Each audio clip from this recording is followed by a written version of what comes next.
Alright, so just days before the Eagles matchup with Jonathan Gannon's Cardinals, the Birds got some great news, with it seeming like 4 starters could return to the lineup this week, 3 of them being on defense, which has Brandon Graham thinking that the defense is about to take it to the next level. Meanwhile, DeVonta Smith demanded change as he explained the simple yet challenging solution to the Eagles' offensive problems, and A.J. Brown has finally spoken after a week of silence as he revealed exactly why he's been so frustrated, and it makes a lot of sense. Plus, what's the Eagles' mentality heading into their matchup with the Arizona Cardinals this week? We're going to talk about all that and more in this video today, so let's not waste any time and get straight into it. Okay, so of course we know that this matchup with Jonathan Gannon's Cardinals this week marks the second to last game of the Eagles season, and with the NFC playoff race being so tight and the Eagles also having issues that they have to get fixed before the playoffs get going, these final 2 games are crucial for the Eagles to prepare for when the real meaningful football comes around. So with knowing that, it seems like the Eagles have already adopted that playoff type mentality for these last couple weeks, as Jordan Mailata said this during the week. We're just trying to win this game this week. So, I mean, yeah, that's the end goal is good and winning the NFC East, but in reality, everyone's mindset is just winning this game. I mean, we're treating it like a playoff every game from now on. Has to be treated like a playoff. Now, I don't know about you, but I think that's the exact right mentality to have, because the playoffs are going to be here before we know it, and the Eagles know that they just got to clean up some things before then, because if they continue to make all the mistakes that they've been making the entire year, that'll probably end up being their downfall. So why not adopt that desperate playoff mentality in these final 2 games that they're going to have to win anyway if they want to get the highest possible seed that they can. Now, the first of those 2 games is obviously a matchup with the Arizona Cardinals, who actually got some good news on Friday, as after missing the first 2 practices of the week with an illness, quarterback Kyler Murray is officially back in practice. You see some clips of him here making some nice throws, so it seems like he'll no doubt be good to go on Sunday, and if you're the Eagles, you know that Murray is their biggest threat this Sunday. I mean, there's no question about it. He's shown in the past that he's a very dynamic player that can beat you with his arm or his legs, so his dual threat ability is something the Eagles definitely have to account for, and he definitely also has the ability to change games and be the reason that his team wins, and like I said, the Eagles know this, and Nick Sirianni specifically was asked about Murray during his Friday press conference, and he praised the former #1 overall pick. Yeah, he still can go. He's still a really, really good player. Obviously, each week he gets more healthy, and you got to know where he is. I mean, it's not where you know where he is in each play. He's always behind the center, but you got to account for him on each and every play. He's really, really outstanding. And he is a playmaker, right? He can make plays with his arm and his mind and his feet. So, a lot of respect for him, and I think they're doing a good job with him. He's doing a good job this year, and we got a challenge this week. Now, luckily, despite the fact that Murray can be a scary matchup at times, one, he's definitely not the best quarterback the Eagles have faced all year, and he's still kind of getting into a rhythm as he just recently came back from a torn ACL that he suffered last December, so that does work in the Eagles' favor, but also, Murray's supporting cast is not very good. There's definitely a lack of weapons on the offensive side of the ball, and there's just an overall lack of talent on that Arizona Cardinals roster. So it seems like the Eagles' defense could definitely be set up for success in this one, as in addition to this, the unit has undoubtedly looked a lot better over the last 2 weeks than it has at times earlier in the season, and it seems to be continuing to trend up under the new leadership of play caller Matt Patricia, and Brandon Graham seems to agree with that. If you're looking at the film, it's like, man, we just sometimes need an extra split second, little things. And even me looking at how this situation is going, especially in the back end, I feel like we're going to get stronger. We about to get DeVonta back. We about to get Zach Cunningham and the guys, getting a little more healthier. I think, just even with Matt Patricia, the way he's calling the game and doing stuff, I think that's going to serve us well too.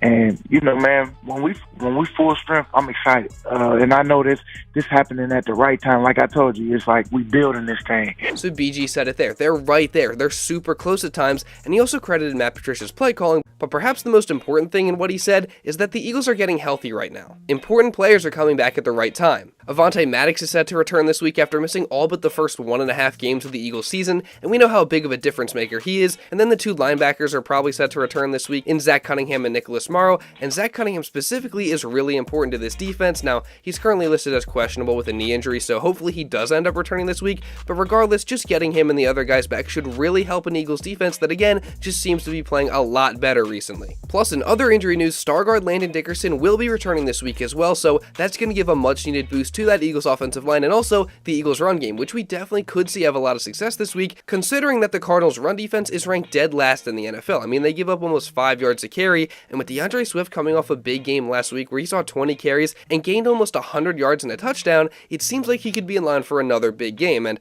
as I said in my last video, I think DeAndre Swift needs to be a focal point of this offense moving down the stretch of the season and into the playoffs. I mean, he's too much of a difference maker not to be more involved, and when he does get more opportunities, good things seem to happen. And I'm hoping that the coaches recognize that and also recognize the clear weakness of this Arizona defense, and they really commit to pounding the rock with Swift on Sunday. Although I must say, I'm pretty confident in the Eagles passing game having a lot of success as well. We saw that they were able to have a nice performance last week throwing the football. Jalen Hurts had a big day, and of course those two dominant wide receivers were a big part of it as well, which, by the way, congrats to AJ Brown and DeVonta Smith for each having 1,000-yard seasons, and it's made even more impressive when you realize that they both have been able to accomplish that in back-to-back years, making them the first Eagles receiver duo ever to accomplish that feat of 1,000 yards in 2 consecutive seasons. And speaking of these guys, both have made headlines this week for various reasons. And don't worry, we're going to get to that in just a minute, but real quick, I do want to say, if you are enjoying this video or finding it informative in any way, and you're part of that 75% of people that haven't done so already, make sure you go down right now, subscribe, and also really importantly, turn on notifications so you don't miss any other Eagles updates just like this. I mean, I think that'd be a win-win for the both of us. I get more people watching the videos, and you don't miss any other Eagles content just like this.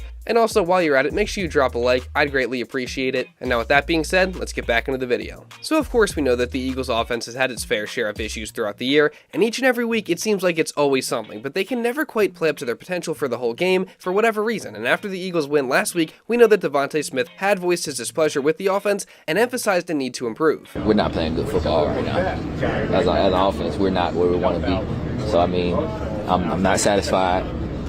Yeah, we got 11 wins. I'm not happy.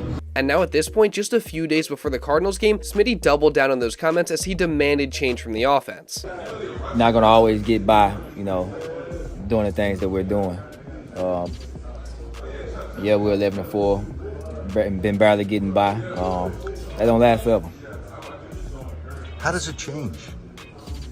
Doing the things you need to do, not turn the ball over, pre-snap penalties and things like that. So honestly, he just outlined a really simple fix there. Now it's just about them actually getting out there and fixing those things and not falling victim to these bad habits that have persisted throughout the entire year. Because at the end of the day, the players can only control what they can control, and what they can't control is their execution. Things like not turning the ball over or committing pre-snap penalties and things like that. If they do that, that bodes well for this Eagles offense, and I think like Smitty alluded to, we'll see a significant improvement, and they maybe won't just be barely getting by anymore. And now in addition to this, DeVonta Smith was also asked what has caused AJ Brown to be so mad this week, as of course we know that he refused to talk to the media after the Christmas Day win over the Giants, and he also politely declined to be interviewed on Wednesday and Thursday. So again, when asked about it, this is what Smitty said. Why is he angry, I guess? I don't know. You have to ask him. I don't know. We're trying. We might have two different, answers, but I can't speak for him. Well, luckily, AJ did eventually break his silence by way of social media, specifically tweeting out this iconic video of NBA legend Kevin Durant, which goes a long way in explaining where AJ's frustrations are actually coming from. They got nothing to do with me. I'm trying to play basketball.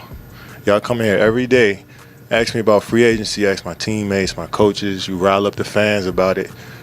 Y'all let us play basketball. That's all I'm saying. And now when I don't want to talk to y'all, it's a problem with me. Come on, man. Grow up. Grow up. Yeah, you grow up. Come on, bro. I come in here and go to work every day. I don't cause no problems. I play the right way. Or I try to play the right way. I try to be the best player I can be every possession. What's the problem? What am I doing to y'all? You weren't talking to the media. So, who are you? Why do I got to talk to you? Tell me. Is that gonna help me do my job better? Nah, bro. I didn't feel like talking. I just don't trust none of y'all. Every time I say something, it's get twisted up and thrown out in so many different publications, try to tear me down with my words that I say. So when I don't say nothing, it's a problem. I just want to play ball. I want to go to the gym and go home. That's all. So there you have it. It sounds like the reason AJ's upset and not talking to the media is because he's upset with the media. It's not because he's frustrated with the offense or his role or anything else. He seems more so just upset by the fact that the media kind of seems to have this negative agenda towards him. We've seen in the past how they've blown up these little sideline arguments or twisted his words around. I mean, it seems like there's this narrative out there on AJ Brown that he's this diva or locker room cancer or that he's selfish or something like that. But if that's the case, then why do we see him have interactions with his teammates like this?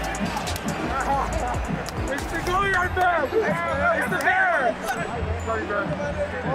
You didn't want us to get on offense today, dude. Hey, it's the go-yard bag, I'm telling you. Go.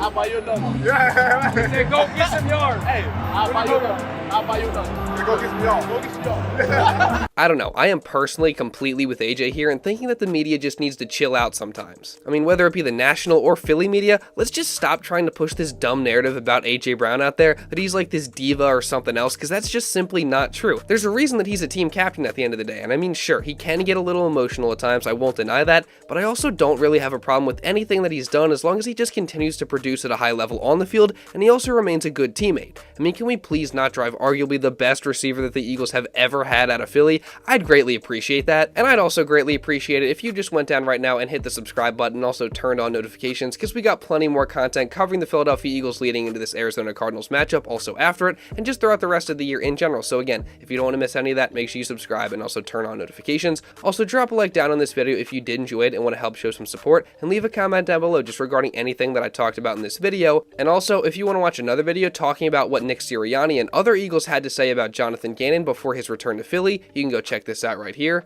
And now with all that being said, that's pretty much all I got for this one, guys. So thank you all so much for watching, and I'll see you in the next video.